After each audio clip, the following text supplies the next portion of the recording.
First of all, I want to recognize the ancestral flower. This is the flower, the very first flower that is the ancestor of all existing flowers, and that includes all flowering shrubs. It's between 150 and 250 million years of age.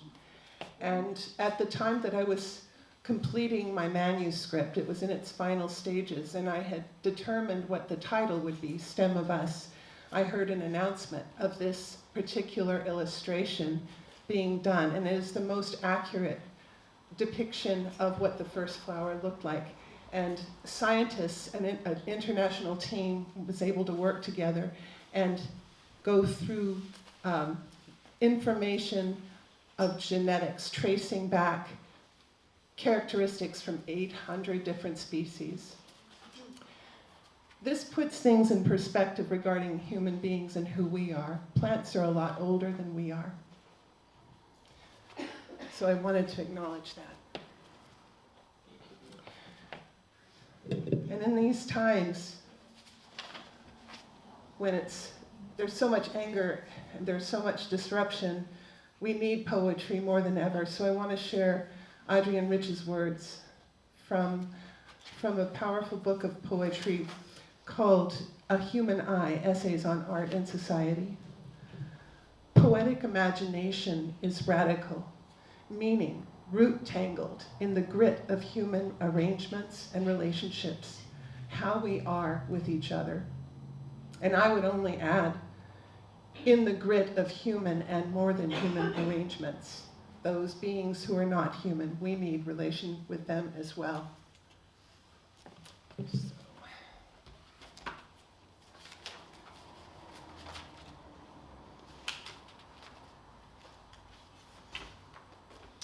I'm going to start with a poem that honors a friend. Many of you knew her. She died at the time of Hanukkah in 2008. And I know I'm not the only one when I say that I miss her dearly, sorely, and her lessons of love stay with me.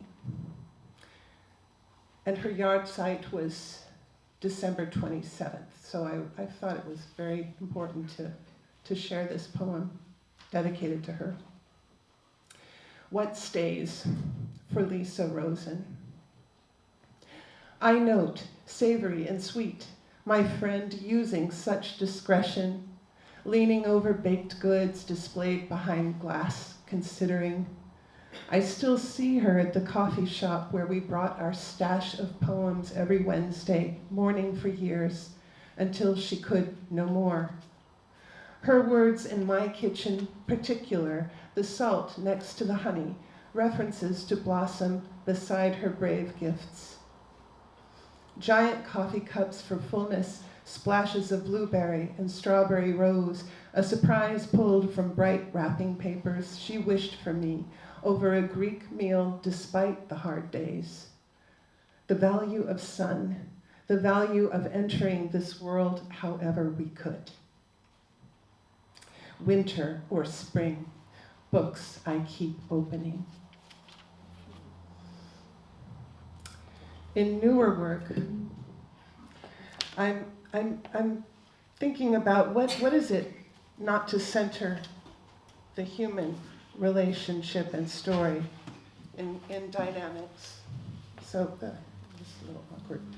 Okay, so I'm just going to read a poem that comes from this sense of being among other beings and not the center. I want to live. Everything is threatened, but meanwhile, everything presents itself. Denise Levertov from In the Woods, from her book Sands of the Well. I want to live, says the trace of light, gleaming on the branch, blossoming with white flowers of wild pears. I want to live, says the trace of rain on the stones before disappearing into the air. And I want to live, say the stones again in the midst of water, of creeks the talking mountains, the clamor of stones dividing the waters of the earth. I want to live, say the singing tree frogs in certain seasons of rain, before those seasons fade away. Following winter after winter, I want to live, says the sheen of buttercups thick on the curve of the unspectacular hill. The shadows of the lake, today rippling dark fir trees. Their far, delicate green tipped against wide spaces, sky inhabited by the departing instincts of flight, the many unseen and subtle adjustments of feathers. I want to live, says the little fishing boat drifting by, caught by accident in this frame. I want to live, says the thread of attention, the depths of the turning and turning, the still alive, journeying fish. Let's see. So this next poem comes from the opposite. It is a human-centered cruelty. And this is a poem about a painting that was made by Joseph Wright of Derby in 1768, and it's called An Experiment on a Bird in the Air Pump. And air pumps were developed in the 17th century by Western scientists, by an Irishman, actually, to determine how oxygen worked for other creatures. So the flask would be basically emptied of oxygen, and they would watch and see what would happen. And of course, the creatures inside these vessels died. And at this point, the point of this particular scene, it's a scene in England, there's a traveling scientist, and it's 100 years after the first air flasks were tested. So it's sensationalism in the name of science, really. And it says something about our history of relationship in the Western dominant culture between ourselves and nature, and the othering of nature, of other creatures. An aspect of theater, after an experiment on a bird in the air pump. And the note that accompanies this painting is, a traveling scientist is shown demonstrating the formation of a vacuum by withdrawing air from a flask. Air pumps were developed in the 17th century and were relatively familiar by Wright's day. The artist's subject is not scientific invention, but a human drama in a nighttime setting. And I think of Robin Kimmerer's caution of needing to know as a scientist, not just knowledge and the power of that, but responsibility. The subject, that bird is dying in absolute stillness behind all of the conversation. One wing extended, white plumes of its breast. And slowly but surely some witnesses suffer their high suffering, pure fascination, while others tenderly look away from what might be, quote unquote, violent and irregular convulsions, proving, quote unquote, respiration is so necessary to the animals that nature hath furnished with lungs.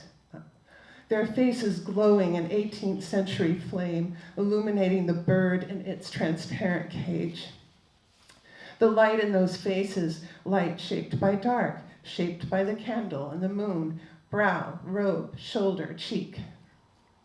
I imagine the child who did look would never forget this feeding of vision on a table laden with a human skull in its own glowing glass. The bird rare, though common birds like sparrows would normally have been used. Meanwhile, the lid of glass above the bird still held shut, or almost lifted, by the traveling scientist's delicate grip. Between thumb and forefinger, the bird, its beak, its eyes still open. Okay, I'm going to read a new poem that I've been working on for several years, at least 2 or 3 years. And so this is the first time I'm reading it to the public, though I have shared this with other poets who've been generous in their reading to help me with it. But I started this poem when I learned of the work of a woman named Catherine Corliss from Tuam, County Galway, Ireland. She is an amateur historian who was doing some local history studies of what had been a site for a home for unwed mothers and their babies. And in the course of her work, she noticed that the legally required dates of death and records of death of very young children and infants were available, 796 of them, but there were no graves. And so she pursued this and in the end discovered a mass grave. And this started an uncovering throughout Ireland of the various places of mass burials of children and babies who died at these homes through neglect.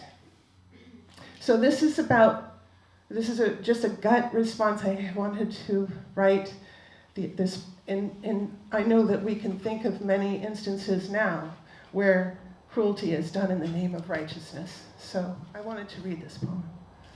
For the home babies of Tuam who died without blessed burials, with notes from the death records of 796 children who died at St. Mary's Mother and Baby Home in Tuam, County Galway, Ireland, between 1925 and 1960, their hidden burials made known by Catherine Corliss.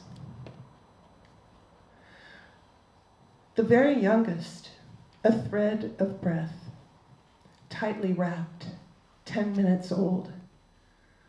Babies stacked one upon the other, so-called illegitimate. Many a little one I carried out in the nighttime.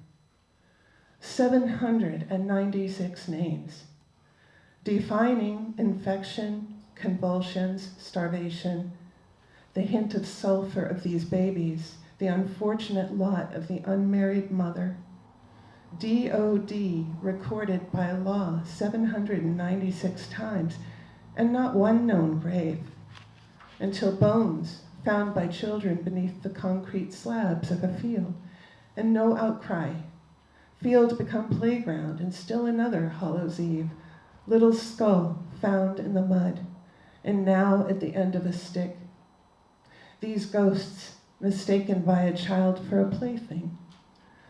Little pit, decommissioned septic tank, and the funded stone of holy name, sisters of Bon Secours, and the state, and whose sleeve over whose eyes that dim window, to what town beyond the wall with its broken tips of glass, to what empty hobnailed boot, echoing on its way to school, where home babies always sat in the back.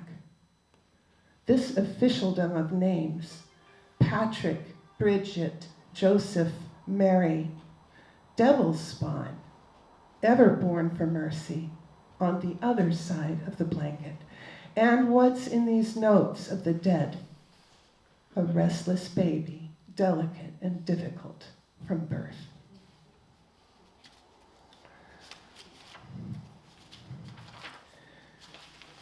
Catherine Corliss remembered these babies, these home babies, at her school, and she was too young to understand. But she always knew they were different, they were treated, and other children were punished using the home babies. Like if you didn't obey the nuns, you had to go sit in the back with the home babies. So we all have this in our histories, one manifestation or another, and look what one woman could do. She started a whole catalyst of recognition and awareness.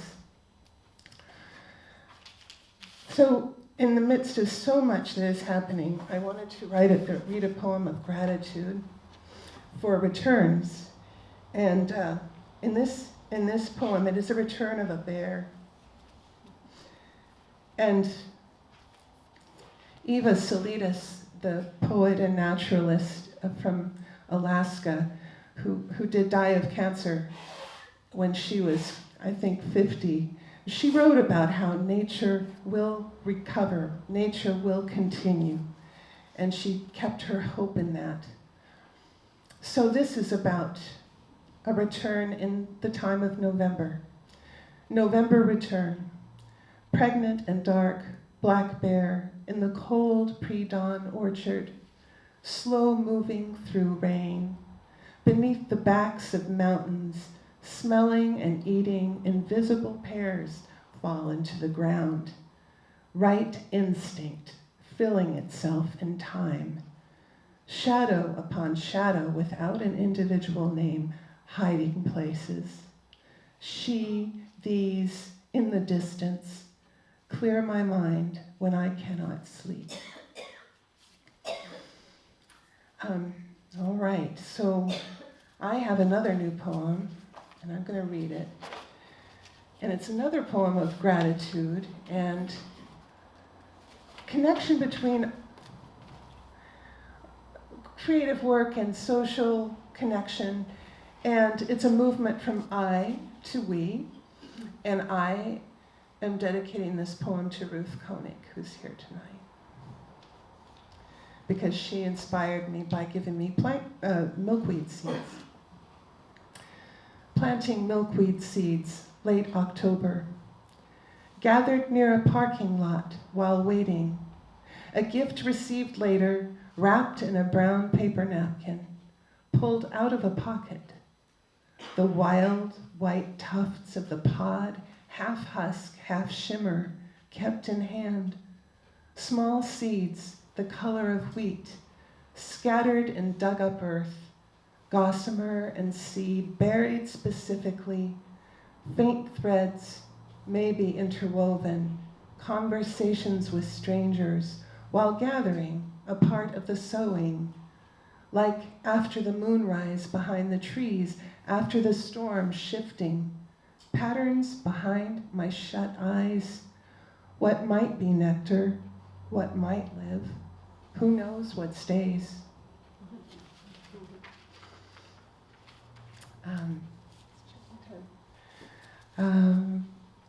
So I think I have time for a couple more poems? Oh, yeah. Okay. All right. This poem comes from out of the process of rupture that is kind of, the last few years have been filled with anger in a way that I have not experienced before, but I needed to go through this and learn. And so it took me a while to figure out what the title of this poem would be. It was inspired by Terence Hayes and his American Sonnet, From My Past and Future Assassin. And what that is over 30 sonnets that he began the day after Trump was elected president. And it was an homage to Wanda Coleman's American Sonnets. So I was really struck by how he thought about sonnets, which and so these are his words. Sonnets can't start in one position and end with the same position. There has to be a turn. The most interesting thing about the entire project about sonnets is the idea that at some point they did have to turn from a thought to another kind of thought. And I think that's the beauty of poems when they're containments as portals. And the sonnet does have that characteristic. So this was influenced by the sense of a sonnet turn, though it's not exactly a sonnet. And Reconcile is the title that I chose, I found actually. And I was instinctively drawn to the idea of reconcile, and then I realized that its original meaning, or one of them, is to restore to sacred use. Reconcile. The fawn has disappeared, leaving bones just beneath the dry grasses where I will someday be, there, whether beneath earth or within water, somewhere the same, quiet of a year, the body thinning to mere grasses, dust, wind, and the pale golds of last summer. I don't know how to hold this. I never did. The dark gaze, my witness of that dead eye, her last look, the color of rain gathering in earth, reflecting back the light refracted from sun, one way or another, by moon or not, the daily vanishing. I could brush the grasses away for proof that she was here, and prove nothing except my desire to see the elements. That I remember her gaze in relation to light, the rain's dark pool, her eye, the last look ever happening to her, the little mouth barely open, astonished or in fear. And now they are coming back, returning shadows running at night, they near the water, near their shadow mothers, leaning their heads down to the grasses, down to the water, to drink beneath the trees my parents gave me, reminding me to speak, to tell them their flame-colored leaves among the summer air's last cool edge, what they meant to give. And I'll close with this poem. Right here. Wind through the branches overhead, beyond the woods, percussive, distant sounds of gunshot. Here, the wind and trees, the hummingbird buzz, the glossy leaf, deep green mahonia at the base of a tall cedar, and the sudden gold gleam of a bee. Trees rising all around me, where I sleep these few nights. The ongoing murmur of stone and water talk. Moss along the branches, lit green by the late afternoon sun, days already growing imperceptibly toward longer nights, of which we're also made the brimming stars. Thank you.